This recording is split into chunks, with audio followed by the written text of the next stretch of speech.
ನಮಸ್ಕಾರ ಸ್ನೇಹಿತರೆ. ಕೇತು ನಕ್ಷತ್ರಕ್ಕೆ ಗುರುನ ಪ್ರವೇಶ. ಈ 5 ರಾಶಿಗಳಿಗೆ ಕುಬೇರ ಯೋಗ, ದುಡ್ಡಿನ ಸುರಿಮಳೆ. ಹೌದು, ಗುರು ಸಂಚಾರ. ಜ್ಞಾನ ಮತ್ತು ಸಂಪತ್ತಿನ ಕಾರಕನಾದ ಗುರುಗ್ರಹವು ಪ್ರಸ್ತುತ ಆಶ್ಲೇಷ ನಕ್ಷತ್ರದಲ್ಲಿದೆ.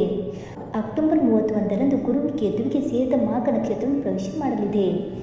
ಈ ಸಂಚಾರದಿಂದಾಗಿ 5 ರಾಶಿಗಳಿಗೆ ಕುಬೇರ ಯೋಗ ಪ್ರಾಪ್ತಿಯಾಗಲಿದ್ದು ಹಣಕಾಸಿನ ಅದೃಷ್ಟ ಕುಲಾಯಿಸಲಿದೆ. ಹಾಗಾದರೆ ಆ ರಾಶಿಗಳು ಯಾವುವೆಂದು ತಿಳಿದುಕೊಳ್ಳುವ ಕುತೂಹಲ ನಿಮಗಿದ್ದರೆ ವಿಡಿಯೋನ ಎಲ್ಲಿ ಸ್ಕಿಪ್ ಮಾಡದೆ ಸಂಪೂರ್ಣವಾಗಿ ನೋಡಿ. ಮೊದಲನೆಯದಾಗಿ ಮೇಷರಾಶಿ.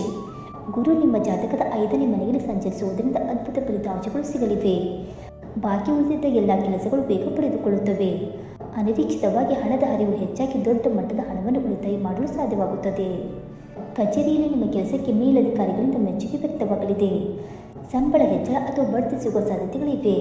ಆರೋಗ್ಯವು ಕೂಡ ಸುಧಾರಿಸುತ್ತದೆ. ಎರಡನೆಯದಾಗಿ ಕರ್ಕಾಟಕ ರಾಶಿ. ಮಾಘ ನಕ್ಷತ್ರದಲ್ಲಿ ಗುರು ಕರ್ಕಾಟಕ ರಾಶಿಯವರ 2ನೇ ಮನೆಯಲ್ಲಿ ಸಂಚರಿಸುತ್ತಿದ್ದಾನೆ.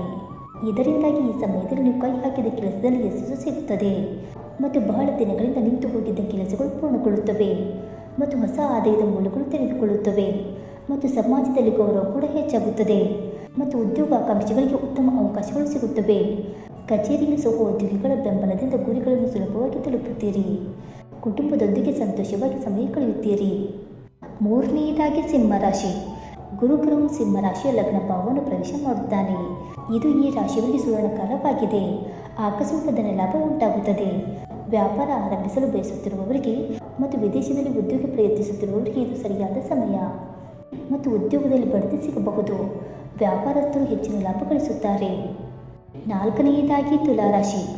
ಗುರು ತುಲಾರಾಶಿಯ 11ನೇ ಮನೆಗೆ ಲಾಭದ ಸ್ಥಾನ ಪ್ರವೇಶ ಮಾಡುತ್ತಾನೆ. ನೀವು ಪಟ್ಟ ಶ್ರಮಕ್ಕೆ ತಕ್ಕ ಫಲ ಸಿಗಲಿದೆ. ಹಳೆಯ ಹೂಡಿಕೆಗಳಿಂದ ಅನಿರೀಕ್ಷಿತವಾಗಿ ಭಾರಿ ಲಾಭ ಬರುತ್ತದೆ. ಕಚೇರಿಯಲ್ಲಿ ಹೊಸ ಜವಾಬ್ದಾರಿಗಳು ಸಿಗುತ್ತವೆ. ಉದ್ಯೋಗ ಬದಲಿಸಲು ಬಯಸುವವರಿಗೆ ಉತ್ತಮ ಅವಕಾಶಗಳು ಬರುತ್ತವೆ. ಉದ್ಯಮಿಗಳು ತಮ್ಮ ವ್ಯಾಪಾರವನ್ನು ವಿಸ್ತರಿಸುತ್ತಾರೆ. ಇನ್ನು ಕೊನೆಯದಾಗಿ ಧನುರಾಶಿ. ಮುಂಬರುವ 2 ತಿಂಗಳು ಧನುರಾಶಿಯವರಿಗೆ ಸಂಪೂರ್ಣ ಅದೃಷ್ಟವನ್ನು ತರಲಿದೆ. ನಿಮ್ಮ ಆರ್ಥಿಕ ಸ್ಥಿತಿ ಗಣನೀಯವಾಗಿ ಸುಧಾರಿಸುತ್ತದೆ ಮತ್ತು ಹಳೆಯ ಸಾಲಗಳೆಲ್ಲವನ್ನು ತೀರಿಸುತ್ತೀರಿ. ಆತ್ಮವಿಶ್ವಾಸ ಮತ್ತು ಧೈರ್ಯ ಹೆಚ್ಚಾಗುತ್ತದೆ. ಉದ್ಯೋಗದಲ್ಲಿ ಬಡ್ತಿ ಅಥವಾ ಹೊಸ ಪ್ರಾಜೆಕ್ಟ್ಗಳು ಕೈಗೆ ಬರುತ್ತವೆ. ನಿಂತು ಹೋಗಿದ್ದ ಸೃಜನಾತ್ಮಕ ಕೆಲಸಗಳನ್ನು ಮತ್ತೆ ಆರಂಭಿಸಲು ಇದು ಸರಿಯಾದ ಸಮಯವಾಗಿದೆ. ಸಹೋದರರು ಮತ್ತು ಸಂಬಂಧಿಕರೊಂದಿಗೆ ಬಾಂಧವ್ಯ ಗಟ್ಟಿಯಾಗುತ್ತದೆ. ಇದೇ ಥರ ಮತ್ತಷ್ಟು ಜ್ಯೋತಿಷ್ಯ ಮಾಹಿತಿಗಳಿಗೋಸ್ಕರ ನಮ್ಮ ಚಾನಲನ್ನು ಸಬ್ಸ್ಕ್ರೈಬ್ ಮಾಡಿ. ಧನ್ಯವಾದಗಳು.